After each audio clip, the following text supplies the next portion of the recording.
नमस्कार दोस्तों, रेलवे एलपीसीबीटी 2 को लेकर के नोटिस जो आया था वो लगभग 4 से 5 दिन बीत चुके हैं। नोटिस आए हुए 5 दिन लगभग हो चुके हैं और कहा गया था कि बहुत जल्द रिजल्ट रिलीज किया जाएगा जेईई का और एएलपी का, लेकिन अभी तक रिजल्ट नहीं आया है। एक दो दिन पहले का भी वीडियो देखे होंगे जिसमें सर बोले थे कि आज रात से लेकर के 1 से 2 दिन में कभी भी रिजल्ट रिलीज किया जा सकता है। डेट भी फिक्स है, क्या उस डेट पर एग्जाम होगा नहीं होगा? बहुत लोग कह रहे हैं कि नहीं, अब उस डेट पर एग्जाम नहीं होगा, रेलवे कुछ टाल सकती है। तो सारी चीजों पर बात करेंगे। क्या डेट फिक्स है? रिजल्ट कब तक आ सकता है? कितने अंक के साथ आ सकता है? रेलवे कैलेंडर जिस तरह से कहा जा रहा था वो भी फेल होता हुआ नजर आ रहा है, उस पर क्या कुछ होने वाला है? अभी हमारे साथ नवीन सर हैं, स्वागत है सर जी। बहुत बहुत धन्यवाद सर। जिस तरह से कह रहे थे आप कि आज रात में या कल 1 से 2 दिन के अंदर रिजल्ट आ सकता है, ऐसा क्या वजह हुआ सर रिजल्ट नहीं आया? देरी हो रही है, क्यों हो रही है सर? अभी भी अपने मोबाइल में मैं अपने व्हाट्सएप पर मैं दिखा सकता हूं कि रेलवे भर्ती बोर्ड पटना के एक अधिकारी से मेरी बात हुई रिजल्ट के ही सिलसिले में। लग परसों की ये बात है। तो सवाल ये उठता है कि एक तरीके से रेलवे छात्रों के साथ मजाक भी एक तरीके से कहिए कर रही है कि आप डेट फिक्स कर दिए हैं कि 19 को एग्जाम होना है तो होना है, और निश्चित रूप से होगी, 19 को ही एग्जाम होगी, ये बात है। हाँ, क्योंकि आरपीएफ का भी देखेंगे कि 18 तक उसका डेडलाइन दे दिया गया कि 18 तक वो एग्जाम चलेगा, और 19 को 20 को जेईसी और अलग अलग पोस्ट का है। तो सवाल ये उठता है कि इस तरह की परिस्थिति क्यों बनी, अभी तक क्यों नहीं रिजल्ट दिया गया, ये एक बड़ा सा सवाल है। तो जैसा कि हमको जानकारी मिला कि जैसे लगभग बोर्ड में रिजल्ट बन करके तैयार है, लेकिन एक दो बोर्ड ऐसे हैं कि जहां पर टेक्निकली रिजल्ट वहां तैयार नहीं है, जिसके कारण से रेलवे भर्ती बोर्ड मुख्यालय के द्वारा, यानी कि जैसे ऊपर से आदेश आएगा सब बोर्ड 24 घंटे के अंदर में रिजल्ट जारी कर देगी, खाली आदेश आने भर देरी है। तो किसी खास बोर्ड के कारण सारे रिजल्ट अभी प्रभावित हो रहे हैं। लेकिन छात्रों को हम ये कहना चाहते हैं कि रिजल्ट जब भी आए, आपका एग्जाम 19 को ही होगा, ये तय है। हाँ, 19 मार्च को ही होगा, ये तय है।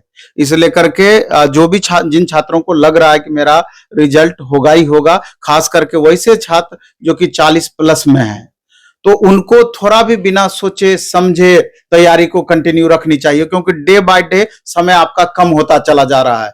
और दो मुख्य चीजें, एक तो पार्ट ए, जान रहे हैं कि पार्ट ए उसी के आधार पर आपका मेरिट बनना है, और पार्ट बी आप क्वालिफाई नहीं करेंगे तो पार्ट ए का कॉपी भी जांच नहीं होगा। तो दोनों अपने आप में महत्वपूर्ण है।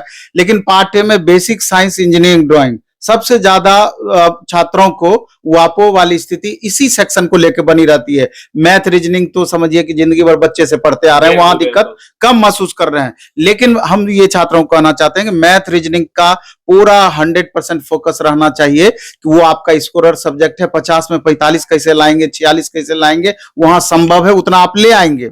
जहां तक बेसिक साइंस, इंजीनियरिंग, ड्राइंग है, उस पर आपको खासा फोकस करना है, उस सेक्शन को बेहतर करने का आपको प्रयास करना है, क्योंकि रिजल्ट इसी पर निर्भर करेगा। जितना इसमें आप प्लस करेंगे, क्योंकि उधर मैथ, रीजनिंग में लगभग बच्चे स्कोर करेंगे, उतना आपका कंफर्ट लेवल में आप पहुंचेंगे। और ट्रेड का जहां तक सवाल है, पिछली बार भी बहुत सारे बच्चों का पार्ट ए में रिजल्ट बेहतर था, लेकिन पार्ट बी में ही वो फेल कर गए थे। जनरली कम फेल करते हैं, लेकिन उसको सीरियसली लेना चाहिए, क्योंकि वहां पर भी आप देखेंगे कि 75 में 27 मार्क्स आपका आफ्टर नॉर्मलाइजेशन नहीं, ऐसे इतना आपका मार्क्स आना ही चाहिए। आफ्टर नॉर्मलाइजेशन वो बढ़ जाएगा आपका उसी हिसाब से।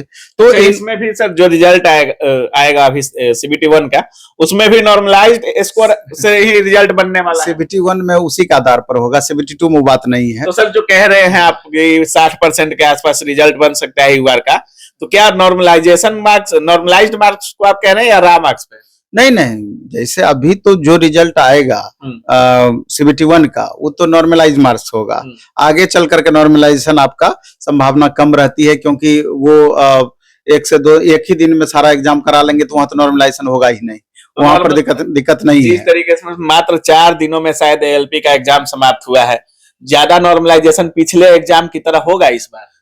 नहीं, जैसे कि पिछली बार तो अगर आप देखेंगे तो बहुत ज्यादा फ्लक्चुएशन था, लेकिन इस बार थोड़ा उसमें वेरिएशन किया गया है इसके फॉर्मूला में, तो इसलिए करके 5, 7, 8 नंबर तक का फ्लक्चुएशन फिर भी होगा, उतना नंबर उससे का ज्यादा फ्लक्चुएशन नहीं होगा। लेकिन जो भी बातें अभी हो रही है रॉ स्कोर पर हो रही है, नॉर्मलाइज्ड स्कोर पर नहीं हो रही है बातें, इन बातों को समझना होगा। 30-32 पर भी यूआर का आएगा क्या रिजल्ट?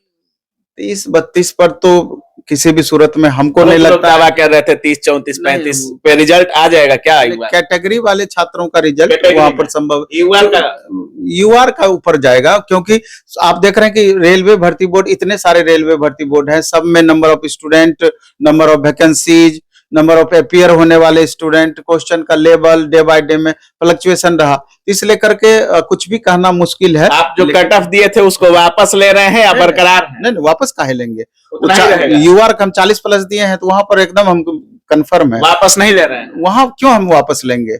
आपका कहाँ कमी आने की संभावना रहेगी? SC ST के केस में, बाकी केस में कमी, ओबीसी का भी लगभग ऊपर ही जाएगा, ईडब्ल्यूएस का भी ऊपर ही अभी जाएगा। बात हुआ था सर सेक्रेटरी से, हाँ, इस मैटर पर जैसे कि रिजल्ट देने को लेकर के, तो उनके द्वारा मैसेज किया गया कि सर रिजल्ट 1 से 2 दिन में रिजल्ट आने की संभावना है। फाइनल कुछ बोर्ड के परेशानी के कारण, चूंकि सब बोर्ड का रिजल्ट जब भी होता है जारी 24 घंटे के अंदर में जारी हो जाएगा, तो इसी लेकर के ऊपर से आदेश आने भर देरी है, जैसे ऊपर से आदेश आएगा रिजल्ट रिलीज हो जाएगा। लेकिन 19 को ही एग्जाम होगा अभी तक। हाँ, में भी जेई में उतार चढ़ाव हो सकता है, हाँ। अभी कहना मुश्किल है, लेकिन ALP का एग्जाम 19 को ही होगा। अगर जेई वाला सर एक दिन हो जाता है, और जैसा आप कह रहे थे कि उसी जोन में जाना पड़ता है CBT 2 एग्जाम के लिए सर, और जिनका जेई अगले दिन होगा, तो दिक्कत तो हो जाएगी सर। उस पे कुछ रेलवे कर रहा है कि नहीं? रेलवे एक तरीके से छात्रों को गुमराह भी कर रही है कि ये पूरी तरीके से रेलवे का नाइंसाफी है छात्रों के प्रति। आप देख रहे हैं एग्जाम कैलेंडर का स्थिति देख लीजिए, वहां भी बच्चे खुद को ठगा हुआ महसूस कर रहे हैं। ग्रुप डी की वैकेंसी को देख लीजिए, यहाँ भी छात्र पूरी तरीके से ठगा हुआ महसूस कर रहे हैं। इतनी ही कम वैकेंसी में ITI नॉन ITI दोनों बच्चे फाइट कर रहे हैं, कम से कम वैकेंसी 1 लाख तो होना ही चाहिए। तो और ये जो अभी जो परिस्थिति बना है कि आप एग्जाम डेट दे दिए हैं, अभी तक स्टूडेंट कंफ्यूजन में है, मेरा रिजल्ट होगा कि नहीं होगा, करें तो क्या करें। ये कहीं ना कहीं समझिए इसके वजह से में भी फाइनली कट ऑफ थोड़ा सा प्रभावित भी हो जाए, क्योंकि तैयारी करने का समय एक्चुअल में बच्चों को लास्ट मोमेंट में, जो कि फाइनल तैयारी कितने सीरियसली बच्चे करते हैं, वो इससे प्रभावित हो रहा है। बहुत बहुत धन्यवाद। बहुत बहुत आभार।